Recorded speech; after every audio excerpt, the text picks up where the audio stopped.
Hello student, जय हिंद। कैसे आप लोग? मैं सरवन सर अपने पीजी क्लास में फिर से आप लोग का स्वागत करता हूं।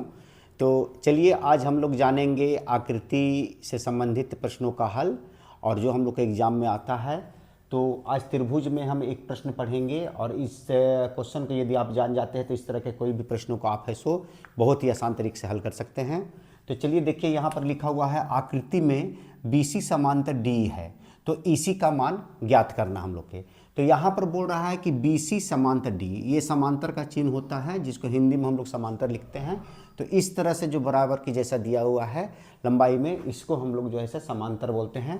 तो BC समांतर D है।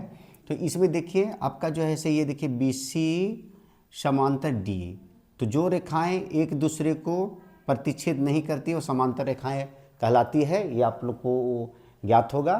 तो यहाँ पर देखिए D और ये BC आपस में बराबर है, तो इसमें हम लोग को EC का मान निकालना है।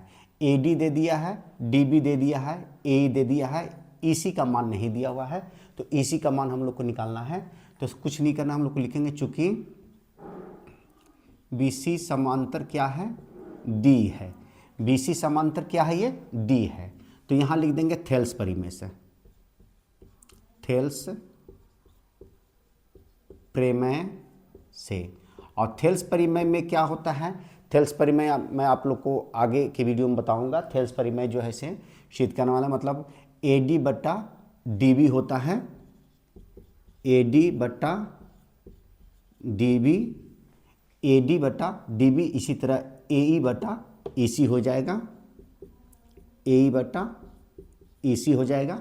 अभी इसी में हम लोग को मान है सो बैठा दीजिए। AD का मान कितना दिया हुआ है, 1.5 दिया हुआ है, 1.5 सेंटीमीटर। और DB का मान जो है इसे दिया हुआ है 3 सेंटीमीटर, और AE का मान दिया हुआ है 1 सेंटीमीटर। EC का मान है सो दिया नहीं है, EC हम लोग को निकालना है। देखिए EC का मान ज्ञात करना है। अब हम लोग यहाँ क्या करेंगे, क्रॉस मल्टीप्लाई कर देंगे। क्रॉस मल्टीप्लाई के मतलब होता है तिरछी गुना करने पर। तो 1.5 और EC को यदि हम लोग गुना कर देते हैं तो 1.5 EC हो जाएगा, 1.5 EC, और यहाँ 3 एकम 3 हो जाएगा।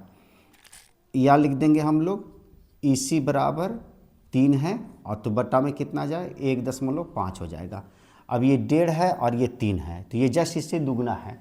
तो इसको दशमलव हटा के ऊपर 0 बैठा दीजिए, क्योंकि दशमलव के बाद जितना संख्या रहता है उतना 0 हम लोग बैठाते हैं। तो यहाँ हो गया 30 बटा कितना आ गया, 15 आ गया। तो 15 दूनी की 30, तो 2 सेंटीमीटर EC का मान निकल गया। यही हम लोग का है सो आंसर आ गया। इस तरह के प्रश्न आप लोग का है सब बुक में बहुत सारा दिया हुआ है, या जो भी गाइड आप लोग खरीदे हुए हैं, चाहे वर्मा हो या शर्मा हो, इस तरह के प्रश्नों को आप इस सूत्र के माध्यम से हल कीजिए। आप लोग का एक भी प्रश्न जो है सो छूटेगा नहीं।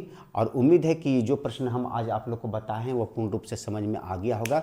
यदि आप लोग को यह प्रश्न समझ में आ गया और आप बनाते हैं तो आप लोग का 1 अंक या 2 अंक का ये प्रश्न है सो एक प्रश्न जो है हम लोग को बोर्ड एग्जाम में पूछा जाता है। तो यदि आप लोग को यह पूर्ण रूप से समझ में आ गया तो मेरे लिए एक लाइक कर दे, शेयर कर दे, और जो बच्चे पहली बार मेरे इस वीडियो को देख रहे हैं सबसे पहले मेरे चैनल को सब्सक्राइब करें और बेल बटन दबाना ना भूलिए। यदि आप बेल बटन दबाते हैं तो आने वाले वीडियो का आनंद आप है सो भली भांति ले सकते हैं, और बोर्ड एग्जाम में 99% लाने का मैं आप लोग को दावा करता हूँ। तो चलिए फिर मिलते हैं नए वीडियो के साथ, तब तक के लिए have a nice day, take care.